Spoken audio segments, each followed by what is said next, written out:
The morning sun hit Base Echo like a hammer on an anvil.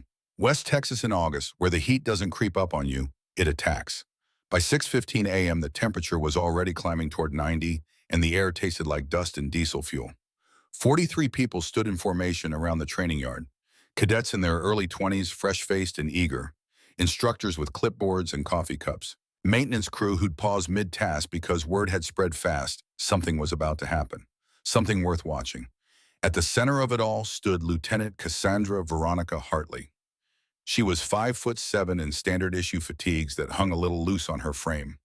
Dark brown hair pulled back into a regulation bun so tight it looked painful. Her face was angular, sharp cheekbones that caught the light and eyes the color of storm clouds over the ocean. Gray-blue, unreadable. In her right hand she held a single sheet of paper. White, crisp, official. A medical exemption request for physical training. Her left hand hung at her side. Fingers relaxed but not limp. Not nervous. Just waiting.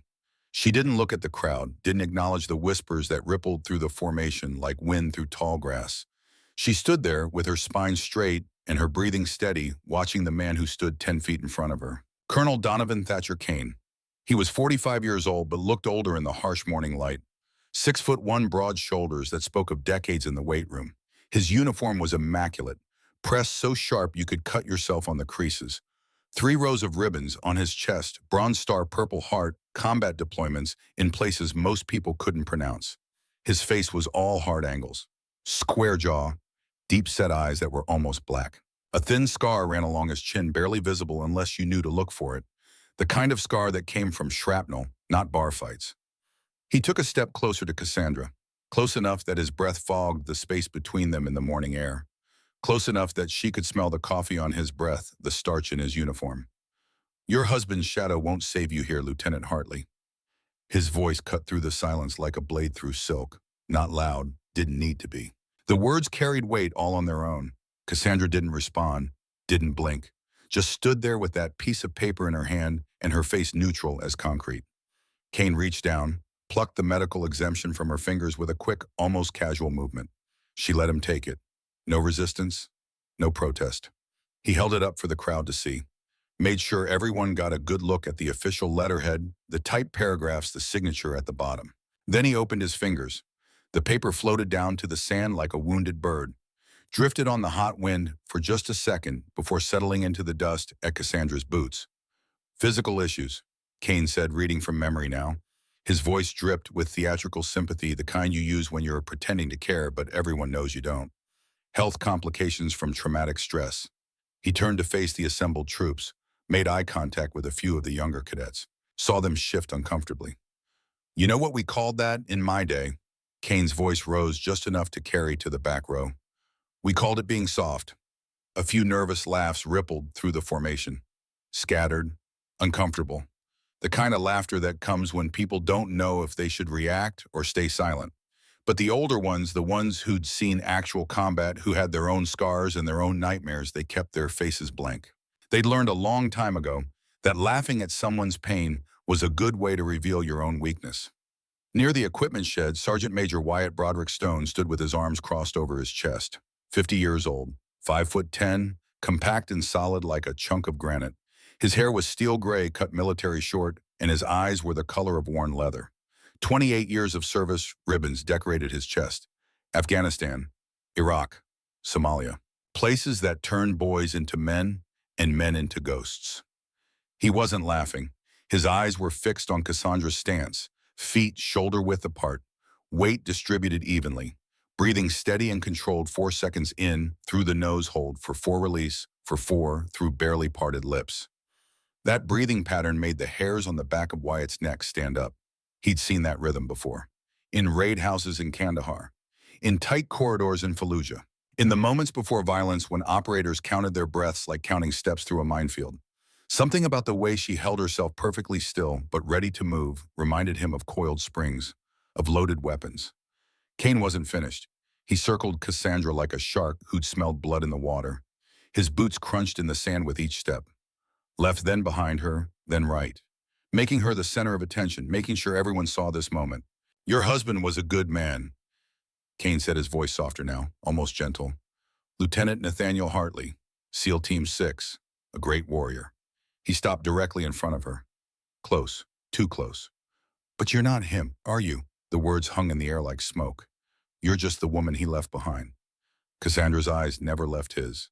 Didn't drop, didn't waver, just held his gaze with the kind of intensity that made some people look away. Kane didn't look away, he leaned in. Close enough that his face was inches from hers. Close enough that she could count the tiny broken blood vessels in his eyes. And this, he said, voice dropping to barely above a whisper, is not a place for people who hide behind paperwork. Cassandra took one breath, 4 seconds in through her nose, held it, 4 seconds, released it through barely parted lips, 4 seconds. The rhythm was mechanical, precise, like counting steps in a minefield. Kane noticed the breathing pattern. He mistook it for fear. That's when he struck. The elbow came fast, a short, brutal jab aimed at her solar plexus but redirected at the last microsecond to her jaw.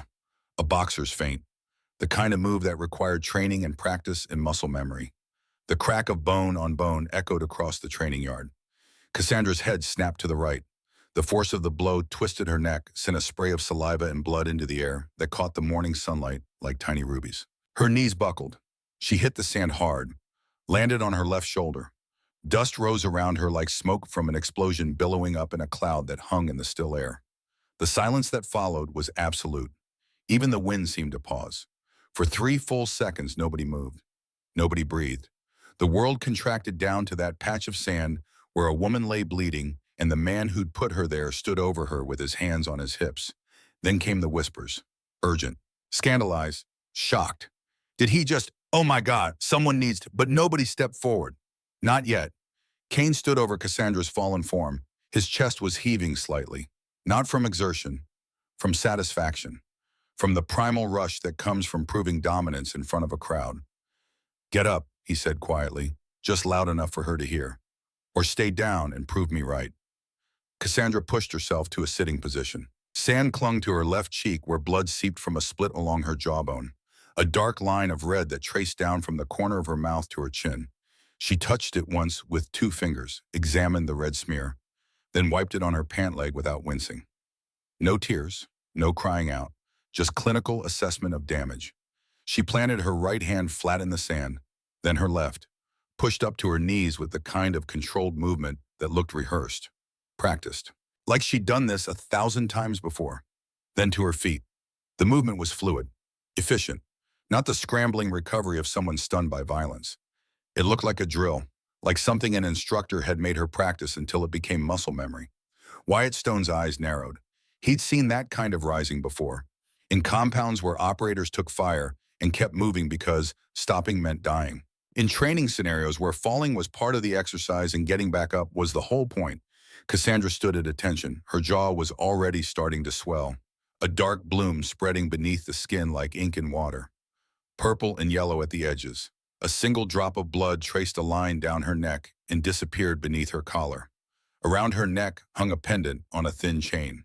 Not the usual religious medallion most soldiers wore. Not a sentimental locket or family heirloom. This was cylindrical, brushed steel, about the size of a lipstick tube. It caught the light wrong, like it was made of something denser than decorative metal. Wyatt filed that detail away in the back of his mind.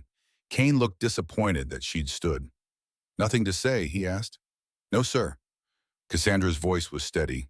No tremor, no anger, flatted as a frozen lake. Then get off my training field. She turned and walked toward the barracks, not fast, not slow. Each step measured and deliberate. Her boots left perfect prints in the sand, evenly spaced, consistent pressure. The walk of someone who knew exactly where they were going and exactly how to get there. The crowd parted to let her through. Most of them wouldn't meet her eyes. A few of the women looked furious on her behalf, hands clenched into fists at their sides, jaws tight with suppressed anger. But none of them spoke up. Kane watched her go, arms crossed, expression smug. The look of a man who'd just won something important.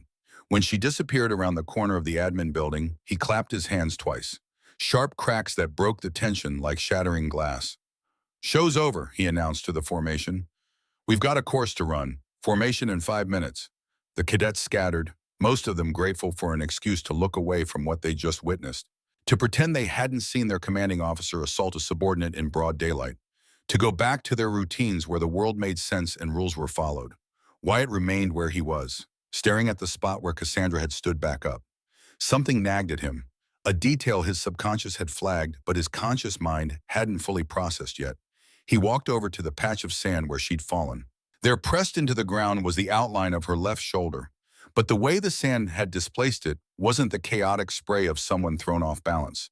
The impact pattern was controlled, almost like she'd rolled with the fall to distribute the force, like someone trained to take hits and keep functioning.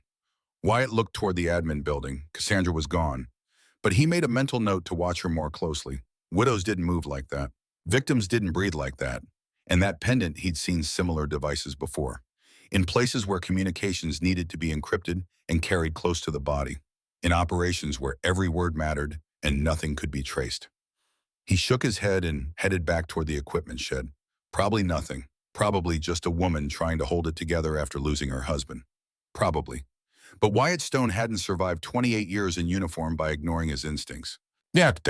Inside the women's barracks bathroom, Cassandra stood at the sink with the door locked behind her.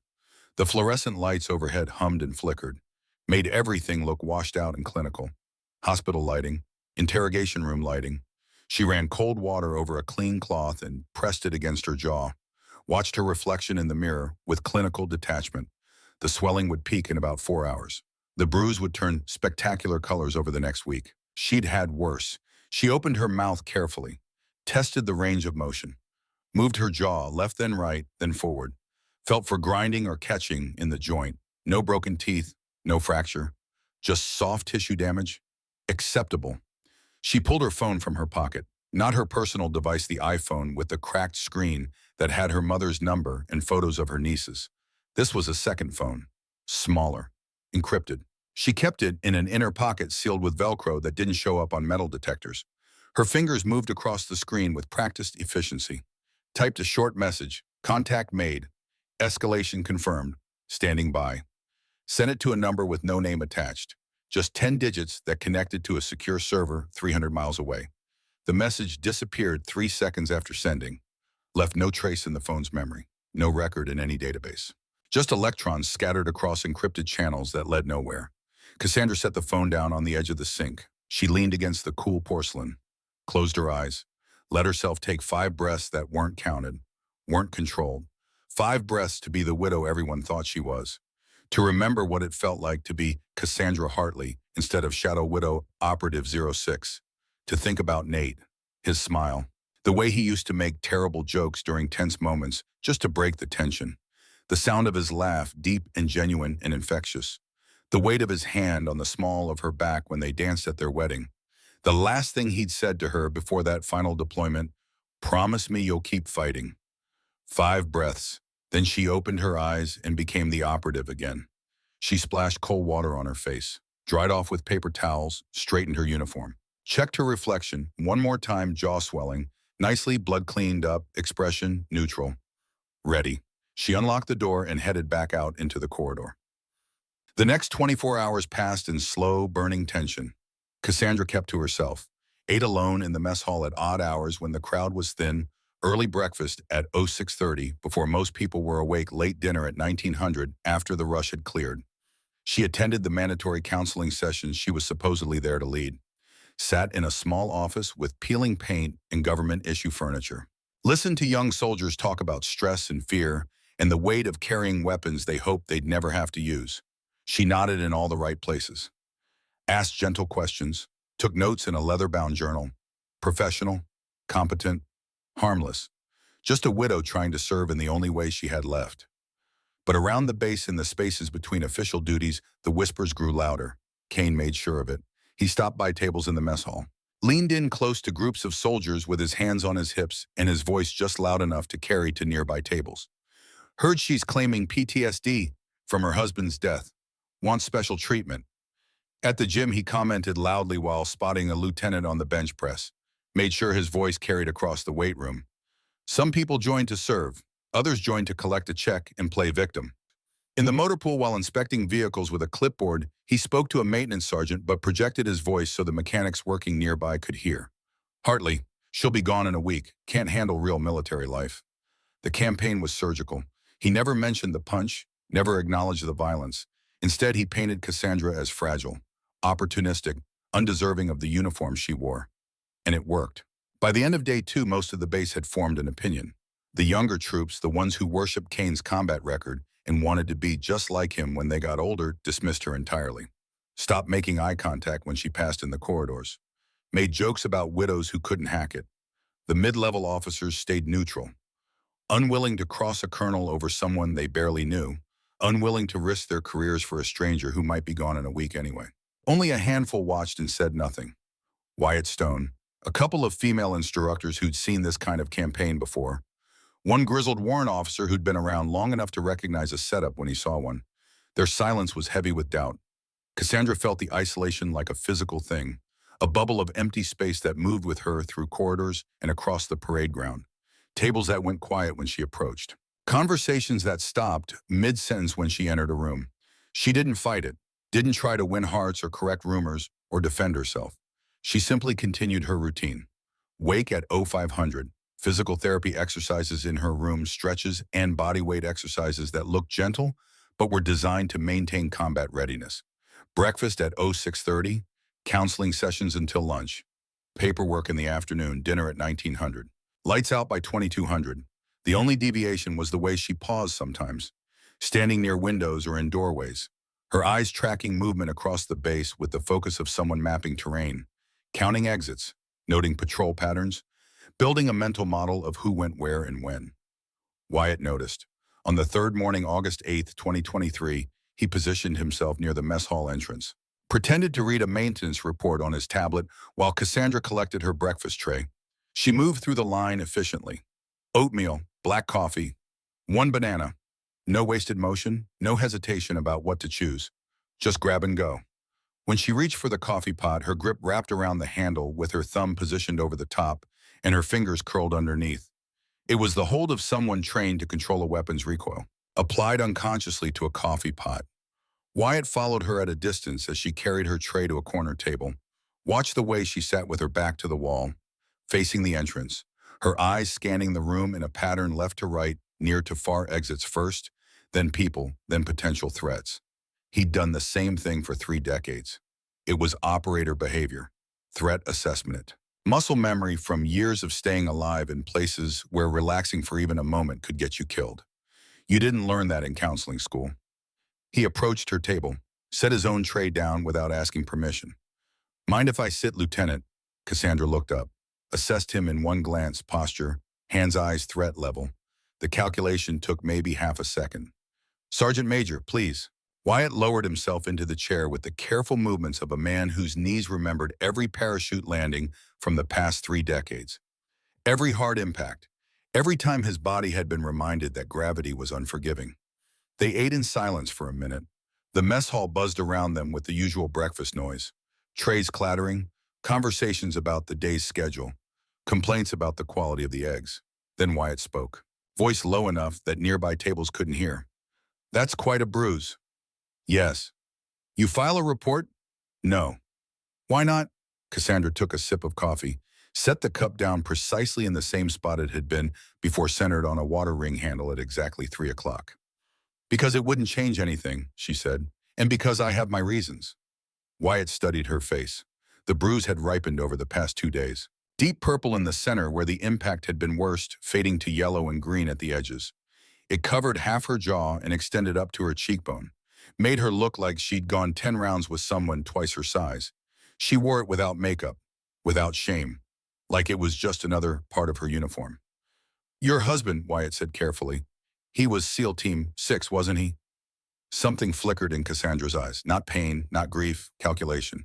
Yes. Lost him 2 years ago, Afghanistan. Yes. That must have been hard. It was. Wyatt nodded slowly. He was fishing, trying to gauge whether grief or something else lived behind that controlled facade. I knew some Team 6 guys back in the day, he said. Good men, toughest training in the world. Toughest operators I ever met. He paused, took a bite of his eggs, gave her time to respond if she wanted to. She didn't. You ever spend time around the teams, he asked? Learn any of their habits? Cassandra met his gaze directly, her storm gray eyes locked onto his with the kind of intensity that made most people uncomfortable. The kind of stare that said, I see you, I know what you're doing, and I'm 3 steps ahead. I learned that strong people don't need to prove it, she said quietly, and that silence is often the smartest strategy. It wasn't an answer to his question, but it was a message. Back off, old man. You're getting too close to something you're not ready to understand. Wyatt heard it loud and clear. He finished his eggs, drained his coffee, stood with a grunt that his knees felt in their bones. Well, Lieutenant, he said, if you ever need someone to talk to someone who doesn't repeat things, you know where to find me. Thank you, Sergeant Major. As he walked away, Wyatt felt the weight of her gaze on his back, tracking him, measuring him, filing him away in whatever mental database she kept. He'd been right. This woman was not what she appeared to be. The question was, what was she actually doing here? And more importantly, who was she really working for, dumb? That afternoon, Kane made his next move. He called Cassandra into his office. A converted storage room in the admin building with a desk, 2 chairs, and a window that overlooked the obstacle course. She arrived exactly on time, knocked twice, waited for permission to enter. Kane didn't look up from his paperwork for a full 30 seconds. A power play so obvious, it would have been funny if the stakes weren't what they were, making her stand there, making her wait, establishing dominance through the most childish means possible. Finally, he looked up. Sit. Cassandra sat, hands folded in her lap, posture straight but not rigid, the position of someone who knew how to wait and didn't mind doing it. Kane leaned back in his chair, made it creak, a deliberate sound meant to fill the silence. I've been reviewing your file, Hartley. He tapped a manila folder on his desk. Impressive credentials, master's in psychology from Georgetown, certification in trauma counseling, 2 years with the VA before this. He closed the folder with a soft thump. But here's the thing. He leaned forward, rested his elbows on the desk. This isn't the VA, this is an active military base, and I need people who can keep up physically and mentally. I understand, sir. Do you? Don't, his voice hardened. Because from where I'm sitting, you've been here 3 days and you're already causing problems. Rumors, distractions. My soldiers are supposed to be focused on training, not gossiping about some counselor who can't handle the environment. Cassandra said nothing, just sat there with her hands folded and her face neutral and her breathing steady. Kane waited, hoping she'd defend herself, give him something to latch onto, some emotional reaction he could use against her. When she didn't, he shifted tactics. I'm going to make this simple. He leaned back again, steepled his fingers like he was delivering wisdom from on high. Tomorrow morning, 0600, you're going to run the obstacle course with the cadets. Full gear. If you complete it within standard time, you stay. If you don't, you request immediate transfer to a desk job somewhere safe and quiet. He smiled, thin and cold. I think that's fair, don't you? It wasn't fair. It was a trap. The obstacle course at Base Echo was brutal. Rope climbs that left your hands bleeding. Wall vaults that required explosive power. Mud pits under barbed wire where one wrong move meant stitches. Cargo nets that tested your grip strength and your fear of heights. Most new arrivals took weeks to build up the endurance and technique needed to finish within regulation time. Kane was banking on Cassandra failing publicly, giving him grounds to remove her without triggering an official complaint or an inspector general investigation. And if she refused to attempt it, that would be just as good. Proof that she couldn't hack it. Either way, she'd be gone. Cassandra looked at him for a long moment, then nodded. Yes, sir. 0600. I'll be there. Kane's smile widened, genuine satisfaction blooming warm in his chest. Outstanding. Dismissed. She stood, saluted, left without another word. Kane watched her go, watched the door close behind her. Then he pulled out his phone and sent a group text to 5 of his most loyal officers. Hartley running obstacle course tomorrow, 0600. Spread the word. Should be entertaining. By dinner, the entire base knew. The mess hall buzzed with speculation. Bets were placed. Odds were calculated. Some felt bad for Cassandra, convinced she was being set up to fail and there was nothing anyone could do about it. Others thought it was about time someone made her prove she belonged. A few, mostly the ones who'd seen combat and recognized the signs of something deeper happening, wondered why she'd agreed so easily. Running a course you weren't prepared for was suicide for your reputation. A public failure you'd never live down, unless you had a reason to believe you'd succeed. Wyatt heard about it from a junior instructor who could barely contain his excitement. $50 says she doesn't make it past the rope climb, the kid said, grinning like he'd just discovered free beer. Wyatt didn't take the bet. Instead, he made sure his schedule was clear for tomorrow morning. cleared his 0600 slot, made a note on his calendar. He had a feeling this was going to be more interesting than anyone expected. That night, Cassandra sat on her bunk with the door locked and the blinds closed. The overhead light was off, just the glow from her laptop screen illuminating her face in the darkness. She'd removed the steel pendant from around her neck, twisted it open with a quarter turn that revealed a USB port hidden inside the cylinder, plugged it into her secure phone, typed a message, escalation to physical test, proceeding as planned. Recommend surveillance on equipment shed 0500 to 0600 tomorrow. Hit send, waited. The reply came back in under a minute. Roger, eyes on, stay sharp. She disconnected the device, sealed it with another quarter turn, hung it back around her neck where it settled against her sternum, cold metal against warm skin. Then she lay down fully clothed on top of the covers, stared at the ceiling in the darkness, and closed her eyes. Sleep came easily. It always did before a mission. At 04:55 the next morning, August 9th, 2023, the equipment shed was dark and silent. At 04:57, the side door opened, just a crack at first, then wider, slow, controlled. The kind of opening that makes no sound if you know how to do it right. A figure slipped inside, moving with confidence in the blackness. No flashlight, no fumbling, just hands that knew exactly where everything was stored because they'd been here before. Multiple times, memorizing the layout. The figure located the gear bag labeled Hartley C and unzipped it. Inside was standard issue climbing equipment. Harness, carabiners, rope, gloves. The figure selected the 2 carabiners attached to the harness, examined them by feel in the darkness, found the locking mechanism a threaded collar that screwed down to prevent accidental opening. Loosened it 3/4 of a turn, not enough to be obvious on visual inspection. Not enough that you'd notice just by looking at it in good light, but enough that under body weight and stress, the lock would fail. The figure zipped the bag closed, moved toward the exit with the same controlled silence. The whole operation took 90 seconds. Start to finish. No witnesses, no cameras in that corner of the base. Perfect. Except for the micro camera mounted inside a ventilation grate. Installed 2 nights ago by someone who knew exactly what to look for and exactly where Kane's people would strike. The camera watched, recorded, transmitted the footage in real time to a server located 300 meters away. In a hotel room 4 miles off base, Commander Garrison Locke Reynolds sat on a chair that had seen better days, drinking coffee from a styrofoam cup that tasted like disappointment, watching his tablet screen with the focused intensity of a man whose job was to catch monsters. He was 40 years old, 6 feet tall, brown hair going gray at the temples, a neatly trimmed beard that made him look more like a professor than a counterintelligence officer. But his eyes were sharp, alert, missing nothing. On the screen, he watched the shadowy figure work on the carabiner, zoomed in, captured a clear frame showing the deliberate sabotage.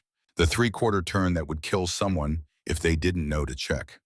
Garrison picked up his phone, sent a message, evidence secured, proceed.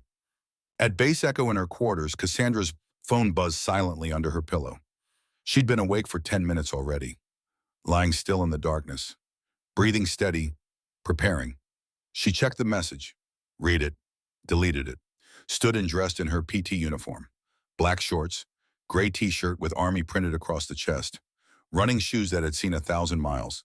She laced her boots with the methodical care of someone who'd done it 10,000 times. Each lace pulled to exactly the right tension, each knot tied with muscle memory that didn't require thought. Checked her watch. 05:30. Time to move. The obstacle course at 0600 was not the quiet morning training session Kane had advertised. Word had spread like wildfire through the base. By the time Cassandra arrived, over 70 people had gathered around the perimeter. Cadets, instructors, support staff, even a few officers from other units who'd heard the rumors and wanted to see the spectacle for themselves. Kane stood near the starting line, arms crossed, looking pleased with the turnout. He'd positioned this as entertainment, and the crowd had delivered. Cassandra approached alone. No supporters, no allies, no one walking beside her offering encouragement or words of comfort. Just her, walking across the sand toward the starting line where Kane waited. She wore standard PT gear. Her dark hair was braided tight against her skull, not a regulation bun, but a combat braid that wouldn't come loose no matter what happened. The bruise on her jaw had faded to a sickly yellow-green that looked worse in the harsh morning light. She stopped in front of Kane, stood at attention. "Ready, Lieutenant," his voice carried, projecting to the crowd, making sure everyone heard this moment. Yes, sir. Good. He gestured toward the course with one hand. Regulation time is 12 minutes. You've got 15 because I'm feeling generous. A few people in the crowd snorted. Generous, right. After the rope climb, King continued, you'll hit the wall vault, then the mud crawl, then the cargo net. Finish line is at the far end. Any questions? No, sir. Then let's see what you've got. He raised his hand, paused for dramatic effect, made sure everyone was watching, then dropped it. Go. Cassandra moved, not sprinting, not rushing. She approached the first obstacle, a series of low hurdles at a controlled jog. Cleared them with economical movements, no wasted energy, just efficient motion that carried her forward without burning through her reserves. The crowd watched, waiting for her to falter. She didn't.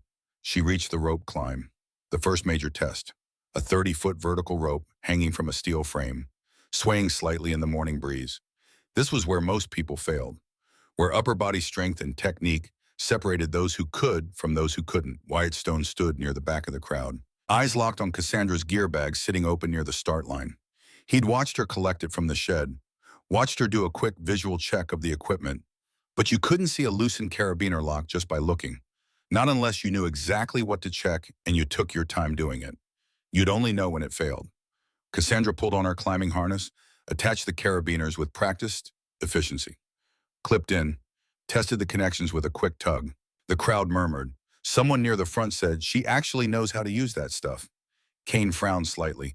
Cassandra gripped the rope, placed her boots against it in a proper climbing stance, feet crossed using leg strength instead of just arms, and began to climb, hand over hand, smooth and rhythmic.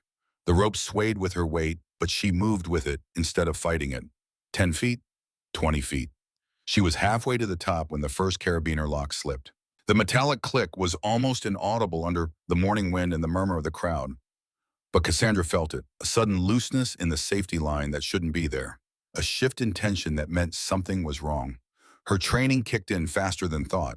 Without hesitation, without even a moment of panic, she released the primary rope with her left hand and grabbed the secondary safety line that ran parallel. A backup most climbers ignored because regulation didn't require using both. Her right hand maintained grip on the main rope as her body weight shifted. The crowd gasped. It looked like she was about to fall. Wyatt's heart slammed against his ribs. Grab the secondary, he shouted. But she'd already done it. Cassandra's fingers wrapped around the backup line with the precision of someone who'd trained for exactly this scenario, who'd drilled it hundreds of times until the response became automatic. She hung suspended for 2 seconds, legs swinging, body weight fully supported by one hand on a rope that wasn't even part of the official course. Then she pulled herself up, using the secondary line alone, raw upper body strength. No panic, no hesitation, no scrambling or kicking or desperate flailing. Just controlled, powerful movement that carried her upward foot by foot. She reached the top of the frame, touched the bell that marked completion. The clear ding rang out across the training yard, and descended using the backup line exclusively, ignoring the sabotaged equipment entirely. When her boots hit the ground, the crowd was silent, stunned. That wasn't luck. That was skill, muscle memory, the kind of recovery you only performed if you drilled it hundreds of times until it became reflex. Kane's face had gone pale. What the how did you? Cassandra unclipped the harness and let it fall to the ground. The loosened carabiner was now visible, hanging wrong, lock clearly compromised. She didn't point it out, didn't need to. Wyatt was already walking toward it, his expression dark as a thunderstorm gathering on the horizon. He picked up the harness, examined the equipment with the careful attention of someone who'd spent 3 decades making sure his gear wouldn't kill him. Then he looked at Kane with something cold and dangerous in his eyes. This carabiner's been tampered with, Wyatt said, loudly, making sure everyone could hear. Lock's been loosened. She should have fallen. The crowd erupted, voices overlapping, accusations flying, the safe bubble of plausible deniability bursting like a soap bubble in a storm. Kane stepped forward, hands raised in a gesture meant to calm. Now hold on, that's a serious claim. It's a serious fact, Wyatt snapped. His voice cut through the noise like a blade. Someone sabotaged this gear, and since Lieutenant Hartley is the only person scheduled to use it, I'd say someone wanted her to get hurt. Badly. He turned to face the crowd, swept his gaze across the assembled faces. Who had access to the equipment shed between midnight and 0500?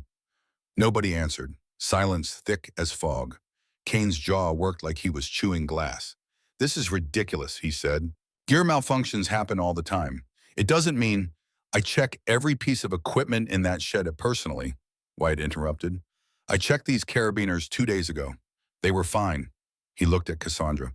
You do a pre-climb inspection, Lieutenant. Cassandra nodded. Visual only. The compromise wasn't obvious. But you knew to grab the secondary line. Yes. That's not standard training. That's advanced rescue technique. Cassandra said nothing, just stood there. Blood from her earlier injury starting to seep again from the exertion, a thin line of red tracing down from the corner of her mouth. Breathing controlled, face unreadable. The crowd watched her like she'd just performed a magic trick they couldn't figure out. Like she'd revealed something impossible, and now they had to recalibrate everything they thought they knew. Kane looked between her and Wyatt, realizing he was losing control of the narrative, losing the room. Everyone back to morning duties, Kane barked. His voice had lost some of its command, some of its certainty. Show's over. Hartley, my office. Now. Cassandra's voice was quiet but carried. Respectfully, sir, I'd like to complete the course. Kane stared at her. You're not serious. You gave me 15 minutes. I've used 6. She picked up a pair of work gloves from the gear bag. I'd like to finish. The crowd held its breath. This was insane. She'd just survived sabotage. Someone had literally tried to kill her, and she wanted to keep going. Kane's options were limited. If he stopped her now, it would look like he was afraid of what she might prove. If he let her continue and she completed the course, he'd have to acknowledge she belonged here. Either way, he was cornered. Fine, he said through clenched teeth. Finish. Cassandra walked to the wall vault. 12 feet of vertical timber, no handholds. Just raw wood that offered nothing but splinters.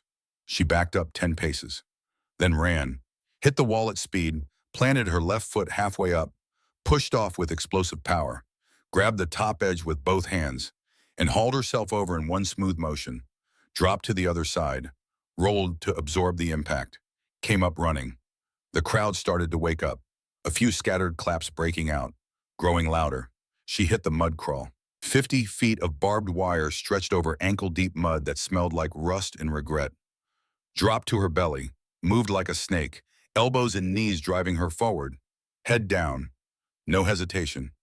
Emerged at the far end covered in brown sludge, face streaked with dirt, but moving steady. She reached the cargo net, began to climb.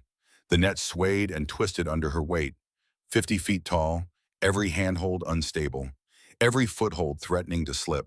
She climbed it like she'd been doing it her whole life. Over the top, down the other side, sprint to the finish line. She crossed it with 4 minutes to spare. The crowd exploded, cheering, whistling, cadets pumping fists in the air. Even some of the ones who doubted her couldn't help but react to the sheer determination on display.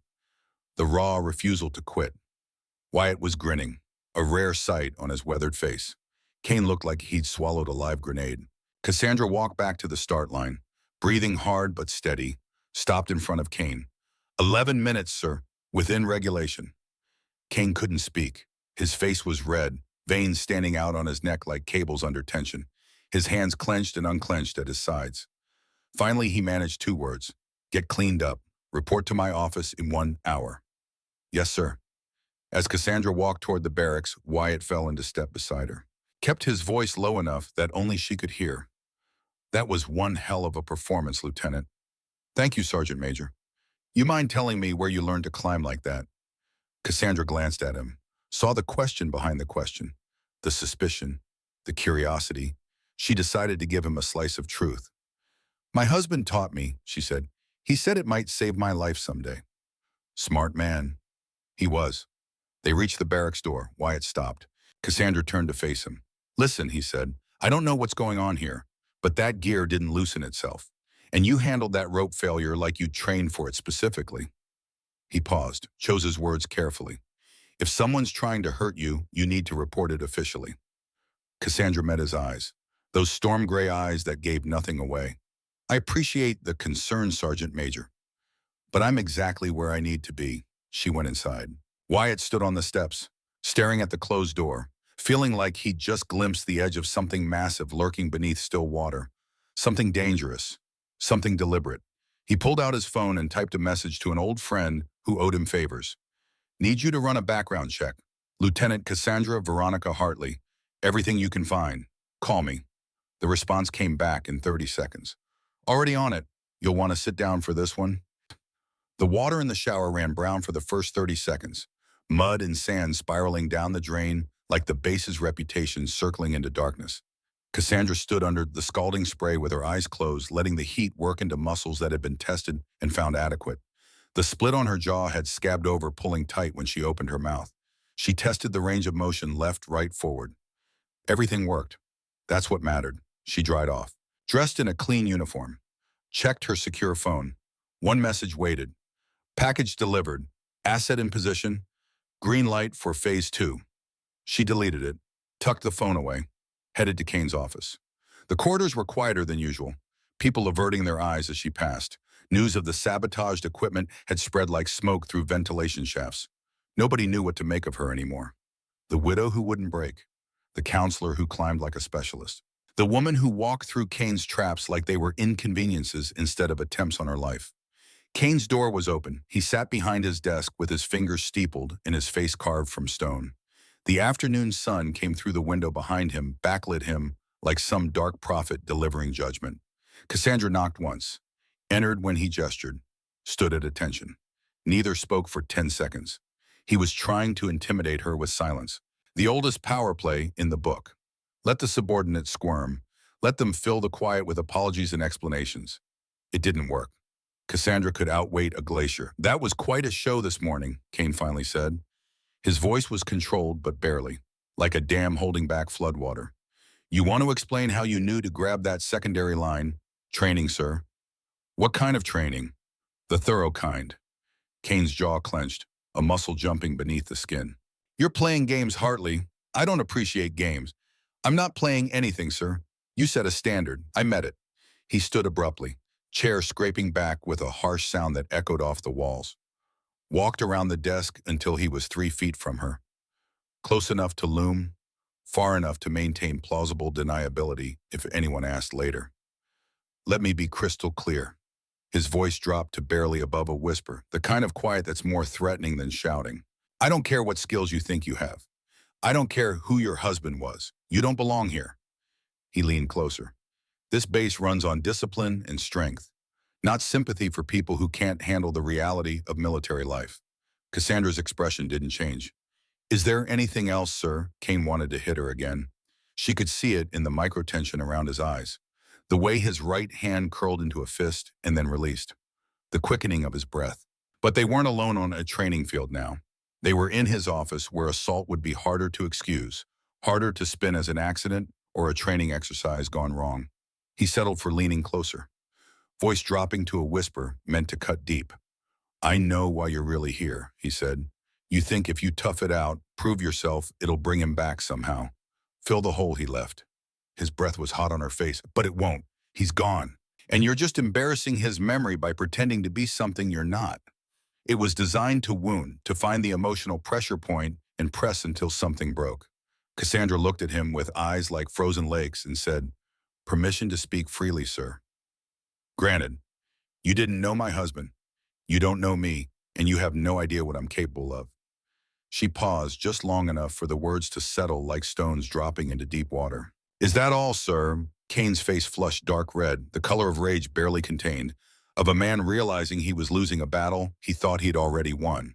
Get out, Cassandra saluted, turned, left. Behind her, she heard something hit the wall, a coffee mug probably, shattering into ceramic shrapnel that would leave a stain on the cheap paint. She kept walking, face neutral as a mask, while inside a cold satisfaction bloomed like frost on a winter morning. He was rattled, making mistakes, losing control. That's exactly what she needed. The next escalation came that evening. Cassandra was in her quarters reviewing counseling notes when her personal phone buzzed. Not the secure one, her regular device. The one that connected to the normal world. A text from an unknown number. Check your email, you'll want to see this. She opened her laptop, navigated to her inbox with the kind of deliberate calm that came from expecting attacks from every angle. The subject line read, Seal Widow Can't Handle Reality. The email contained a link. She clicked it, already knowing what she'd find, but needing to see it anyway. Document it, add it to the case file that was growing thicker by the hour. The link opened to an internal base message board, the kind soldiers used to share news and jokes and gossip when they thought nobody important was watching. Someone had posted a photo of her from this morning's obstacle course, mid-fall on the rope climb, face contorted, body twisted at an awkward angle. The photo had been taken at exactly the right moment to make it look like she was flailing, panicking, losing control. The caption read, "Lieutenant Hartley proving she doesn't belong. Took her husband's name but not his courage. How long before she quits?" Below the post, comments piled up like snow in a blizzard. 63 replies in 4 hours.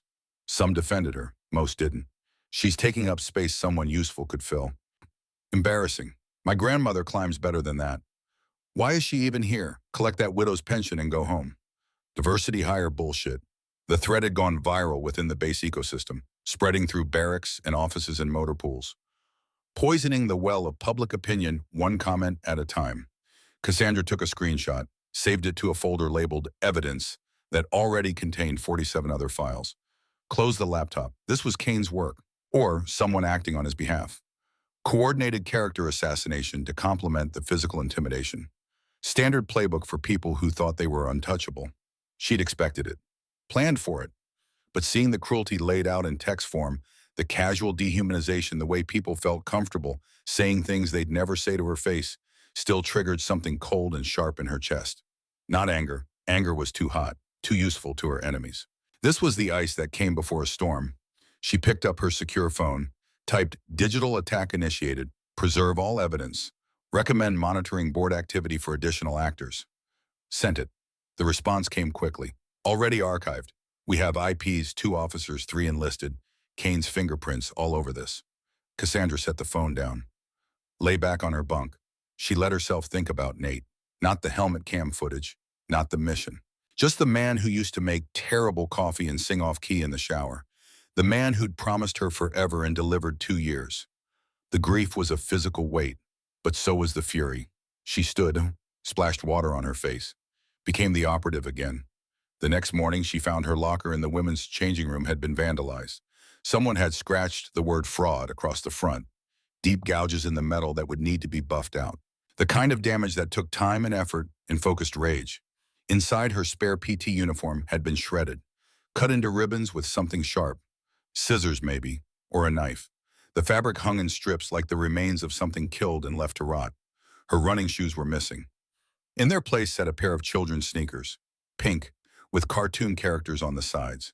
Little princesses smiling up at her with their sparkly tiaras and impossible proportions. The message was clear. You're a joke, a child pretending to be a soldier. Cassandra examined the damage without expression, pulled out her phone, photographed everything from multiple angles, sent the images to the secure server where Commander Reynolds was building a case that would end careers. Then she changed into her remaining uniform, laced up her boots, headed to breakfast. She'd run in boots before. Wouldn't be the first time. Wouldn't be the last. At the mess hall, the whispers followed her like contrails behind a jet. People stared openly now. No pretense of subtlety. No attempts to hide their judgment. She collected her tray. Oatmeal, coffee, orange, scanned for a seat. Every table was full except one in the far corner. The isolation table. The place where people sat when nobody wanted to sit with them. She headed toward it. As she passed a group of junior officers, one of them stuck his foot out. A deliberate trip.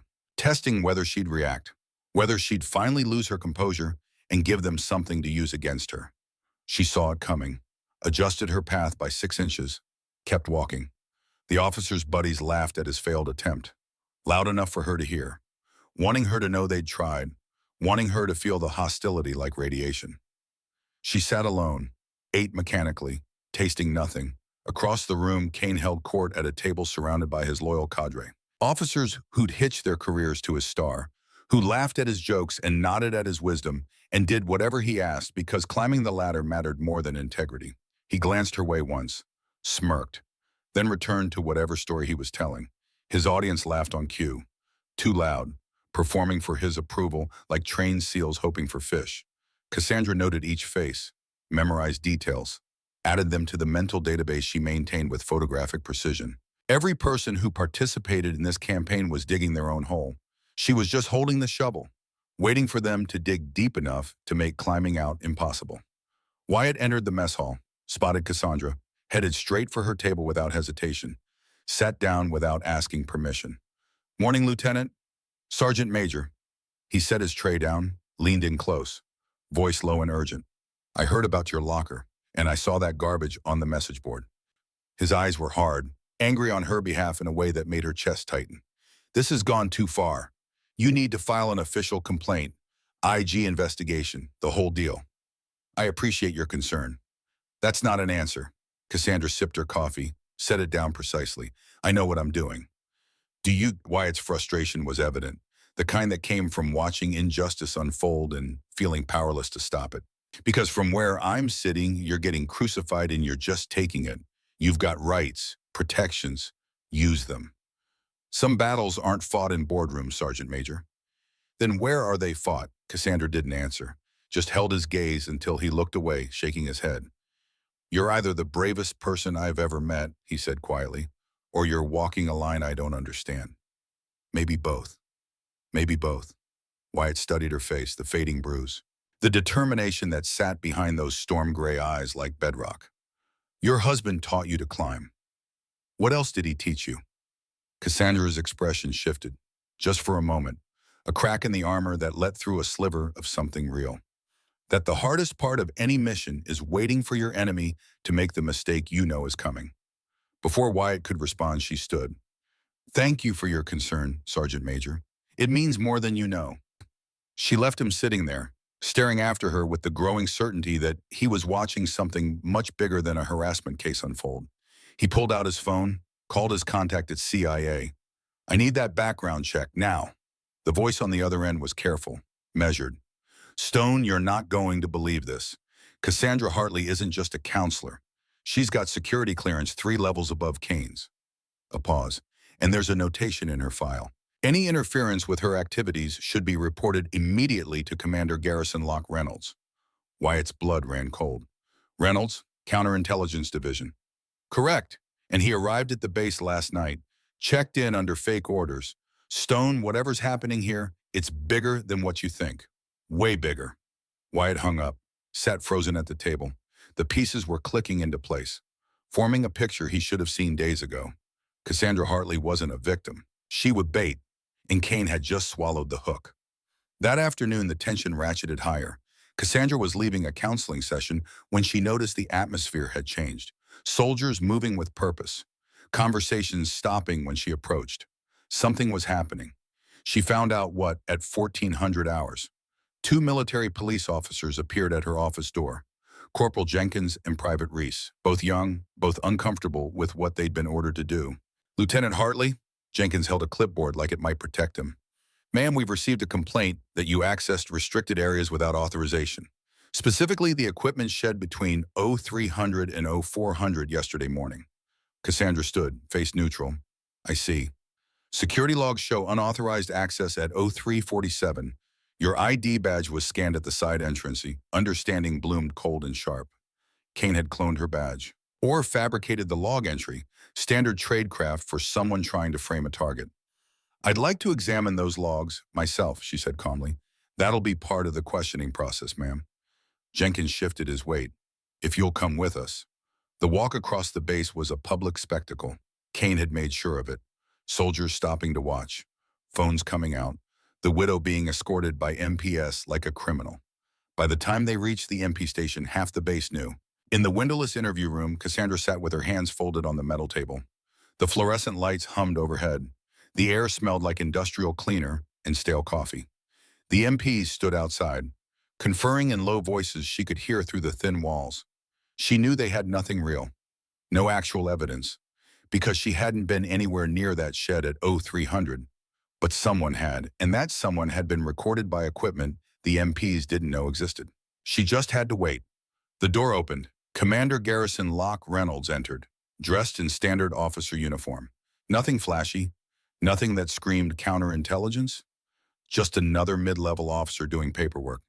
He dismissed the MPs with a gesture, closed the door, sat across from Cassandra. For 10 seconds, they just looked at each other. Then Garrison's mouth quirked. "You look like hell." The other guy looked smug. Won't last. He opened a folder. Spread photographs across the table. We've got him on equipment tampering, harassment, destruction of property, and 6 violations of conduct unbecoming. The IP trace on that message board leads straight to his office computer. He tapped one photo. And this morning's stunt fabricating security logs to frame you, that's falsifying official records. Federal offense. Cassandra looked at the evidence with clinical detachment. The original mission report from Afghanistan. Garrison's expression darkened. We accessed the sealed files. Nate's helmet cam had backup power like you said. 47 seconds of footage after the primary failed. He pulled out another photo, a still frame from the video. Kane ordered withdrawal 15 minutes before the ambush. Left 5 men to hold a position he knew was compromised. Then falsified the after-action report. Claimed tactical necessity. Got a Bronze Star for it. The words hung in the air like smoke. Cassandra's hands remained perfectly still, but something behind her eyes turned to flint. How soon can we move? One problem. Garrison leaned back. We need him to act one more time. Something public, undeniable. Right now, a good lawyer could argue negligence on the equipment, could say junior officers acted independently on the harassment. He met her eyes. We need him to personally cross a line he can't walk back from. He will. Cassandra's voice was absolutely certain. He's escalating, losing control. Men like him can't help themselves when they feel cornered. How do you know? She touched the pendant at her throat. Because I've been studying him for 3 months, and I know exactly which buttons to push. Garrison studied her, saw the toll this operation had taken. The bruises, the isolation, the daily assault on everything that made her human. Are you sure you want to finish this? We could pull you now, build the case with what we have. No, William, the word was absolute. He needs to face every name he left behind, including mine. Garrison nodded slowly. Then we wait. But Cassandra, the moment he makes physical contact again, we move. I won't risk serious injury. Understood. And if things go sideways, you abort. That's an order. Yes, sir. Garrison gathered the photos. For what it's worth, Nate would be proud. Cassandra's voice softened, just barely. He'd tell me I'm being reckless. Then he'd help me plan it better. Sounds like a good man. The best. Garrison left. The MPS returned, told Cassandra the accusation had been dropped due to insufficient evidence, released her with apologies that rang hollow. She walked back across the base in afternoon sun. Every eye on her, every whispered comment about how she'd gotten off on a technicality, how she must have connections, how guilty people always found a way out. The truth that she'd been innocent was the least popular version. That evening, Kane made his move. An unscheduled assembly, mandatory attendance, all personnel to the main training yard at 1800 hours. Over 200 soldiers gathered in formation, confused, wary, wondering what announcement required this kind of show. Kane stood on a raised platform, microphone in hand, the setting sun behind him painting the sky blood red. Cassandra stood in the back row, expressionless, waiting. I want to address something, Kane began. His voice boomed across the yard. There's been a lot of talk lately. Rumors, distractions, and it ends today. He paused. Let the silence build. Lieutenant Hartley came to this base to serve as a counselor, but her actions, the complaints, the disruptions, the questionable behavior don't reflect our standards. 200 pairs of eyes shifted toward Cassandra. Therefore, effective immediately, Lieutenant Hartley will be reassigned to administrative duties pending a full conduct review. Kane's smile was thin, victorious. She will no longer participate in training, will not interact with cadets, will confine her activities to her office. This decision is final. It was a power play dressed as policy, no due process, no appeal, just Kane using his rank to destroy what was left of her credibility. The crowd murmured, some approving, some uneasy. Wyatt's face was thunderous. He started to step forward. Cassandra caught his eye, shook her head once. Don't. Kane continued. I know some of you think I'm being harsh, but leadership means making tough calls. Colonel Kane, the voice cut through his speech like a scalpel. Commander Garrison Locke Reynolds stepped out from behind the admin building, flanked by 4 counterintelligence agents in plain clothes with badges visible on their belts. He walked across the yard with measured steps, each one echoing in the sudden silence. Kane's face went pale. Commander Reynolds, this is unexpected. I'm sure it is. Garrison stopped at the base of the platform, looked up at Kane with eyes like flint. Colonel, I need you to step down. We have some things to discuss. This is highly irregular. I'm in the middle of... Step down, sir, now. Something in Garrison's tone made refusal impossible. Kane descended, confusion giving way to the first real flickers of fear. What's this about? Garrison turned to address the assembled troops, his voice carried without shouting. Calm, professional, devastating. I apologize for the interruption. What you're about to witness is the result of a 3-month counterintelligence operation. He paused. Let that sink in. Everyone remain in formation. Do not leave. Do not interfere. He looked at Kane. Colonel Donovan Thatcher Kane, you are hereby placed under arrest for dereliction of duty, falsifying official reports, destruction of government property, assault on a federal operative, and conduct unbecoming an officer. The yard exploded. Shouts. Gasps. Soldiers breaking formation despite orders. Kane staggered back. That's insane. I don't know what lies Hartley has been feeding you. Lieutenant Hartley is not just a counselor, Colonel. Garrison nodded to an agent who pulled out a tablet. She's the founder of Shadow Widow, a counterintelligence unit that investigates betrayal within special operations. She's been operating under deep cover for 90 days. Kane's mouth opened, closed. No sound. He looked at Cassandra across 20 feet of dirt. Their eyes met. She reached up, pulled down the collar of her uniform, revealing the top of her left shoulder. There, in black ink, 2 serpents coiled around each other.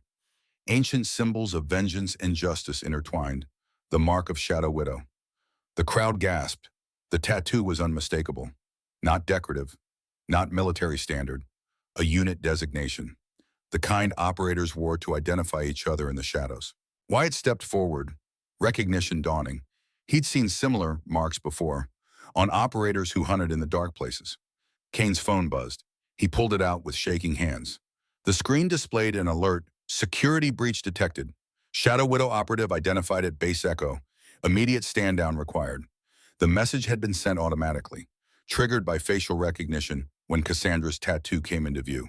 Digital proof, time-stamped, irrefutable. Kane looked from the phone to Cassandra and saw her for what she really was. Not a victim, not a widow playing dress-up. A hunter who'd circled him for months, waiting for him to provide enough rope. You, he whispered, this whole time. Yes, Cassandra's voice was calm, but underneath ran a current of frozen steel. 3 months ago, I requested this assignment, came here under false pretenses. Let you think I was weak, broken, easy to break further. She took 3 steps forward. Every insult, every threat, every time you tried to destroy me, you were building my case. I didn't need to hunt you, Colonel. I just needed you to be yourself. Garrison held up the tablet. We have footage of you tampering with climbing equipment, IP logs linking you to harassment, testimony from 12 witnesses. He swiped to a new screen. And we have this. He turned the tablet toward the crowd. On screen, helmet camera footage, grainy, jerking, a firefight in desert terrain. Radio chatter, then a voice, clear and commanding. Viper 1, withdraw now, that's an order.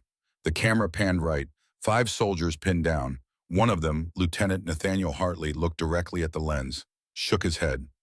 Sir, we can hold. We need air support. The radio cut out. The camera showed a figure retreating, leaving the 5 behind. 30 seconds later, the screen went white. Explosion. The yard was silent as a grave. Every person understood what they'd witnessed. Kane's face had gone gray. Sweat on his forehead, his knees buckled. He dropped to the sand. You weren't supposed to know, he said, voice barely audible. The files were sealed, classified. But I did know. Cassandra crouched to his level, voice soft and lethal. Nate's helmet cam had backup battery, kept recording 47 seconds after primary power failed.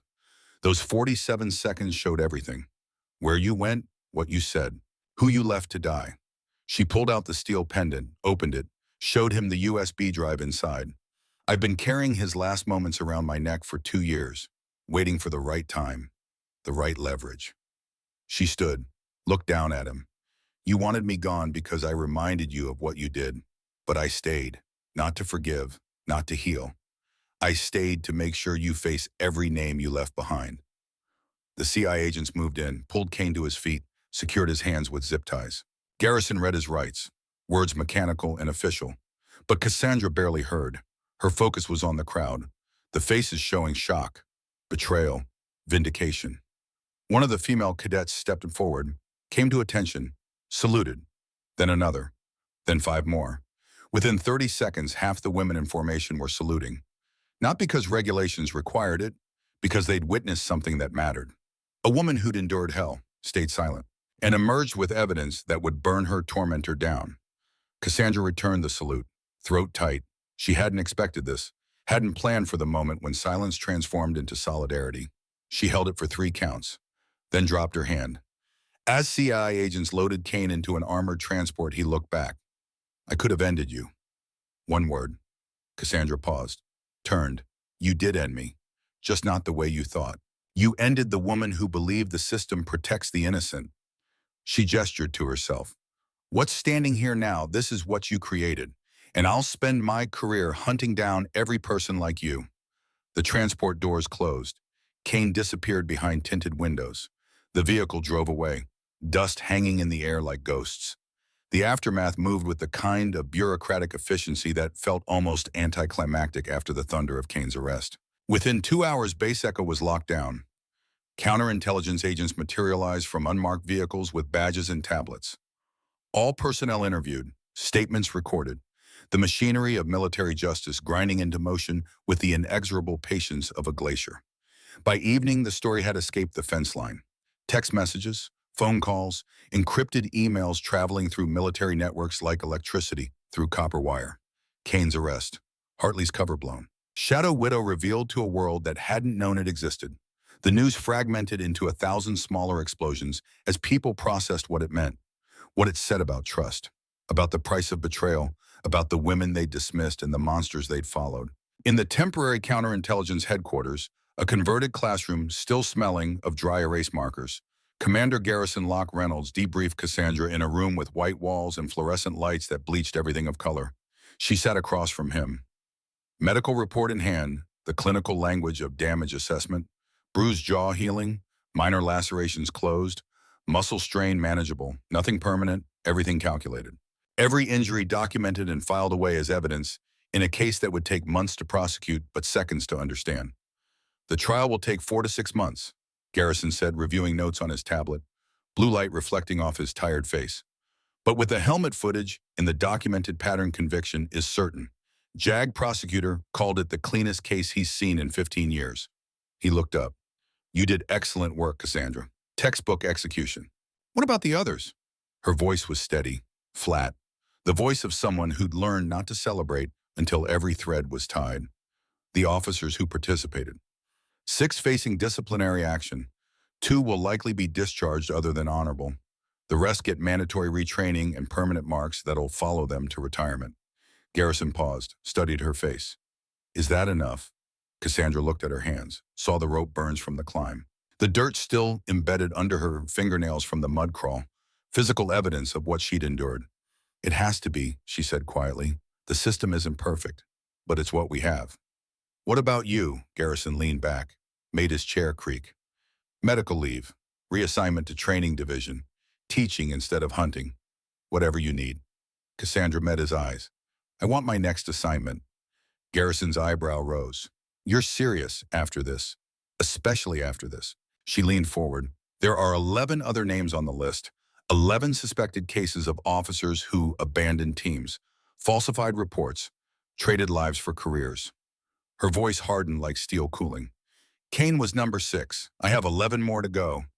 Cassandra, Garrison's tone shifted, gentle. The voice of someone who'd seen too many good people burn themselves to ash chasing ghosts. You're walking a razor's edge, between justice and self-destruction. I've seen people fall off that edge and never climb back up. The edge is mine to walk. He closed the tablet, set it aside, gave her his full attention. What happens when there's nothing left of Cassandra Hartley? When Shadow Widow has consumed everything that made you human? She was quiet for a long moment. Outside, the sun was setting, painting the Texas sky in shades of orange and purple, the kind of sunset that made you think about endings. Sir, with respect, I know what I signed up for. She met his gaze. Nate and 4 others died because someone decided medals mattered more than lives. I won't stop until every person who made that choice answers for it. She paused. That's not obsession, that's duty. Garrison studied her, saw the determination, the toll it had already taken. the toll it would continue to take. Finally, he nodded. I'll send you the briefing on number 7, but you're taking 2 weeks leave first. Non-negotiable. Doctor's orders. Mine too. Understood. And Cassandra. He waited until she met his eyes. The moment you feel yourself slipping, the moment this becomes about revenge instead of justice, you tell me. That line is thinner than you think. Yes, sir. She stood to leave. One more thing. Garrison's voice stopped her at the door. What you did here, it matters beyond Kane, beyond this base. You showed people that predators can be hunted, that silence can be a weapon, that patience wins, he paused. Don't lose sight of why that matters. Don't let the hunt become the only thing you are. Cassandra nodded once, then left. The evening air hit her like a wall when she stepped outside. Still hot, still Texas in August, but cleaner somehow, like a storm had passed and washed something rotten away. Wyatt Stone was waiting near the headquarters entrance, leaning against a concrete barrier with his arms crossed and the fading sunlight casting long shadows across his weathered face. He straightened when he saw her. Thought you might want company for the walk back. I appreciate that, Sergeant Major. They walked in silence for a minute. The base was quieter than usual, people moving with purpose but without the usual chatter, like everyone was still processing. Still trying to reconcile the widow they'd dismissed with the operative who'd brought down a colonel. I've been in this life 30 years, Wyatt said finally. His voice was thoughtful, measured, seen things that would break most people, met every kind of soldier you can imagine. He paused, looked at her. But what you did, that's different. That's a strength I can't quite measure. Cassandra glanced at him. Does it scare you? A little. He was honest about it. Because you're walking a line most people can't even see, between justice and something darker. And I worry what happens if you step wrong. My husband used to say the same thing, Cassandra said quietly. He'd tell me there were safer ways to fight, boys. What did you tell him? That safe doesn't catch monsters. Someone has to be willing to walk into the dark. Wyatt nodded slowly. He'd be proud and worried, same as me. They reached Cassandra's quarters. She paused at the door, turned to face him. Thank you, Sergeant Major, for seeing me when everyone else looked away, for being the one person who questioned what you were told. Just following my instincts. No, Cassandra's voice was firm. You did more than that. You reminded me there are still good people worth protecting, worth fighting for. She extended her hand. Wyatt shook it. His grip was firm, steady, the handshake of a man who meant what his touch conveyed. If you ever need someone with the right instincts, someone who can spot the lies, you let me know, he said. I'll keep my eyes open. And if I find another monster hiding behind metals, I know exactly who to call. Cassandra almost smiled. I'd appreciate that. And Hartley, he waited until she met his eyes. Don't lose yourself in the hunt. Your husband wouldn't want that. Neither do I. She nodded, understanding the weight behind the words. Then she went inside. The room was exactly as she'd left it. Bare walls, government-issue furniture, the sterile functionality of temporary quarters. But it felt different now, like the walls had witnessed something and couldn't forget. She sat on the edge of her bunk, let out a breath she didn't know she'd been holding. Pulled out her secure phone. One message from Garrison. Debrief complete, orders attached. Report 72 hours. Well done. She opened the attachment, skimmed the details. Fort Bragg, North Carolina. Major Edmund Ashford Hayes. Suspected abandonment, Yemen hostage rescue. 6 soldiers captured, 2 killed during interrogation. She closed the file, would read it properly later, when her mind was clear and the adrenaline had fully drained. Right now, she needed something else. She pulled out her journal, the leather-bound book she'd kept since Nate's death. Opened to the page near the back where she'd written 12 names in careful script. Found number 6, Colonel Donovan Thatcher Kane. Drew a single line through it with a pen that felt heavier than it should. 11 names remained. She stared at the list for a long moment, each name representing a betrayal, a team abandoned, soldiers left to die while their commanders saved themselves and called it strategy. Then she picked up her pen, wrote beneath Kane's crossed-out name, "Justice isn't loud, it's patient, and it never forgets." She closed the journal, set it aside. 3 days later, Cassandra stood in the base chapel. Not for religious reasons, she'd stopped praying the day they handed her a folded flag and told her Nate was gone, but because it was the only place quiet enough to think, to remember without the weight of the mission crushing down. Early morning light filtered through simple windows, casting geometric patterns on the floor. dust motes floating in the air like tiny stars. She held Nate's dog tags in one hand, the steel pendant in the other. "It's done," she said quietly to the empty room, to the memory of the man who'd taught her how to climb, how to fight, how to survive when survival seemed impossible. Kane will face charges. The others who helped him will face consequences. Your name is cleared. Your sacrifice recognized. The tags swung gently on their chain, catching light. She closed her fingers around them, felt metal warming against her palm. "You'd hate this," she whispered. "Hate what I've become, but you also knew I couldn't walk away. You knew that the day you married me." She touched the dog tags to her forehead. "I'm sorry and I'm not sorry," both at the same time. A door opened behind her. Garrison entered. Respectful, quiet, gave her a moment before speaking. "Ready." Cassandra tucked the dog tags inside her shirt, close to her heart, clipped the pendant back around her neck. Almost, she turned to face him. "Walk with me." They stepped outside together. Morning sun warming the air. The base was coming to life. Formations running, training happening. The machinery of military order grinding forward like it always did. But something had shifted. In the mess hall, conversations were different, more thoughtful. Female soldiers sat straighter, spoke louder, like they'd seen proof that resilience could defeat power, and the lesson had taken root. In the gym, women trained harder, inspired by evidence that strength came in forms they hadn't been taught to recognize. In offices, commanders reviewed policies about harassment, about reporting, about accountability.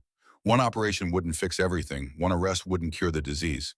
But it was a crack in the armor, a message sent, a promise kept. "The briefing materials are in your inbox," Garrison said as they walked. "Major Hayes is smart, careful, been playing this game longer than Kane. You'll need to be patient. Patience is what I do best." "I know, that's why you're still alive." He paused. "But Hayes has friends, people in high places who owe him favors. This won't be as clean. You'll face resistance from angles you don't expect." Cassandra nodded. "I understand." "Do you, Garrison stopped, turned to face her. "Because the higher you go, the harder they fight. Kane was a colonel at a training base. Hayes has connections that reach Washington. The stakes are different. Then I'll be more careful, but I won't stop." Garrison studied her face, like he was looking for something. Maybe a crack, maybe doubt, maybe the human being underneath the operator. "2 weeks," he said finally. "You've got 2 weeks mandatory leave before you start. Use them. Rest. Remember who you are when you're not hunting." "Yes, sir." They reached the parking lot. A nondescript sedan waited, the kind of car that disappeared in traffic. "Your cover documents are in the glove box," Garrison said. "New name, new background, credentials that'll pass any check." He handed her a key fob. "Hayes doesn't know you exist yet. That's your advantage. Use it wisely." Cassandra took the keys. "Anything else?" "Yeah." Garrison's expression softened, just a slightly. "Thank you for doing what most people can't, for being willing to walk into the dark so others don't have to." He paused. "And take care of yourself. The mission matters." "But so do you." Cassandra nodded, unable to speak past the sudden tightness in her throat. She climbed into the car, started the engine. The sound was ordinary, mundane, the noise of a million cars starting on a million mornings. But for her, it was the sound of a hunt beginning. As she pulled toward the gate, Wyatt appeared, standing near the exit. He raised one hand in salute. She returned it through the window. Then she was through the gate, out onto the highway. Texas stretching out around her, she drove in silence for an hour. Just her and the road and the hum of tires on asphalt. Her phone buzzed. Text from an unknown number. She glanced at it at a red light. "Coffee's on me when you get to Bragg. You'll need a friend there. Captain Miranda Shaw, another Shadow Widow operative, someone who understood the cost." Cassandra typed back, "I'll take you up on that." The light turned green. She drove on. Behind her, Base Echo faded in the rearview mirror. Another chapter closed. Another operation complete. Ahead, Fort Bragg waited in the distance. And somewhere in that distance, Major Edmund Ashford Hayes slept soundly, believing he'd gotten away with it, believing the files were sealed and the truth was buried. But Cassandra Veronica Hartley was coming. Founder of Shadow Widow. Widow turned weapon. The woman who'd learned that silence could be a trap and patience could be a blade. She touched the pendant at her throat, felt the weight of Nate's last moments, and permitted herself one small smile, not with joy, not with satisfaction, with the grim certainty of someone who knew exactly what they were doing and exactly how it would end. The highway stretched on, mile markers passing, Texas giving way to Louisiana, the landscape changing, but the mission staying the same. Hunt, document, wait for the moment when the target revealed themselves, then strike. Not with violence, with evidence, with the weight of truth that no amount of metals could deflect. She drove through the afternoon, stopping only for gas and coffee that tasted like regret, pushing forward because forward was the only direction that mattered. By evening, she'd crossed into Mississippi, the sun setting behind her, painting the sky in shades of fire and blood. She pulled into a rest stop, empty except for a few trucks in the far corner, grabbed her journal from her bag, opened to the page with 12 names, looked at Kane's crossed-out name, then at the 11 that remained. Number 7, Major Edmund Ashford Hayes. Number 8, Colonel Victoria Brennan. Number 9, Lieutenant Colonel James Whitmore. The list continued, each name a betrayal, a team abandoned, soldiers left to die while their commanders chose careers over conscience. She traced her finger down the list, feeling the weight. Then she wrote in careful script, 11 more to go. 11 more chances to prove that no one is untouchable, that patience and silence can bring down anyone, no matter how protected they think they are. She closed the journal, put it away, sat for a moment, breathing, centering herself. Then she pulled back onto the highway, heading east toward North Carolina, toward Fort Bragg, toward Major Edmund Ashford Hayes, who didn't know yet that his past was coming for him. The miles rolled past, Mississippi fading into Alabama, Alabama into Georgia, the landscape changing, but the purpose staying constant. She drove through the night, pushing through fatigue, because rest could wait, the mission couldn't. By dawn, she was crossing into South Carolina, the sun rising ahead of her, painting the sky in shades of hope and warning both. She thought about Kane, sitting in a federal holding cell, waiting for trial, waiting to face every name he'd left behind. She thought about the women who'd saluted, who'd seen what was possible when you refused to break. She thought about Wyatt, about Garrison, about the people who'd chosen to help even when it would have been easier to look away. And she thought about Nate, about the promise she'd made standing over his grave, that she would find everyone responsible, everyone who chose ambition over honor, everyone who thought rank made them untouchable. And she would make them answer, not with rage, not with revenge, with justice. Cold, patient, inevitable. The kind that didn't care about connections or medals or how many friends you had in Washington. The kind that only cared about truth. By midday, she crossed into North Carolina. Fort Bragg was 3 hours away. She stopped at a diner, ordered coffee and eggs she barely tasted, reviewed the briefing materials on her tablet. Major Edmund Ashford Hayes, 42 years old, 15-year career. Decorated for valor in 3 combat zones. Suspected of abandoning a hostage rescue team in Yemen to preserve political relationships with a foreign government. The photo showed a man with distinguished gray at the temples. Confident smile, awards and commendations, the face of someone who'd learned to wear success like armor. He looked nothing like Kane, but she knew that didn't matter. Monsters wore all kinds of faces. She memorized details, built the profile, learned the patterns of a man she'd never met but would come to know better than he knew himself. Then she closed the files, paid her bill, got back in the car. 3 hours to Fort Bragg. 3 hours until the next hunt began. She drove through the afternoon, through small towns and pine forests, through a landscape that looked peaceful but held its own secrets. As the sun began its descent, she saw the sign. Fort Bragg, 10 miles. Her phone buzzed. Text from Miranda. Room's ready. Coffee's hot. Welcome to Bragg. Cassandra typed back, on my way. She drove the final miles, through the gate, past the guards who checked her credentials and waved her through, into another base, another mission, another monster who needed to be stopped. She found the visiting officer quarters, parked, grabbed her bag. Miranda was waiting outside. Tall, black hair pulled back, eyes that had seen the same darkness Cassandra had. They didn't hug, just nodded, understanding passing between them without words. Coffee, Miranda asked. Coffee. They walked inside together. 2 operators, 2 hunters, 2 women who'd learned that justice required patience and silence and the willingness to walk into the dark. Behind them, the sun set on Fort Bragg. Somewhere on base, Major Edmund Ashford Hayes was finishing his day, filing paperwork, planning tomorrow, sleeping soundly, not knowing that in the morning a new counselor would arrive. A widow with impressive credentials and a sad story, Someone who seemed fragile, broken, easy to dismiss, until the moment she revealed what she really was. And by then it would be too late. The trap would be set, the evidence would be gathered, and patience, cold, relentless, unforgiving patience, would claim another monster. Cassandra sat in the small apartment, sipped coffee Miranda had made, looked out the window at a base that didn't know her yet. "How long do you think?" Miranda asked. 3 months, maybe 4. Hayes is careful. They always are until they're not. Cassandra nodded, set down her cup, looked at her hands. The rope burns had healed, the bruises had faded, the visible damage was gone, but the scars underneath those would stay. Add to the collection. Mark her as someone who'd walked into the dark and come back changed. "You okay?" Miranda asked quietly. Cassandra considered the question, really considered it. "I don't know," she said finally. "Honest, ask me when all 12 names are crossed off.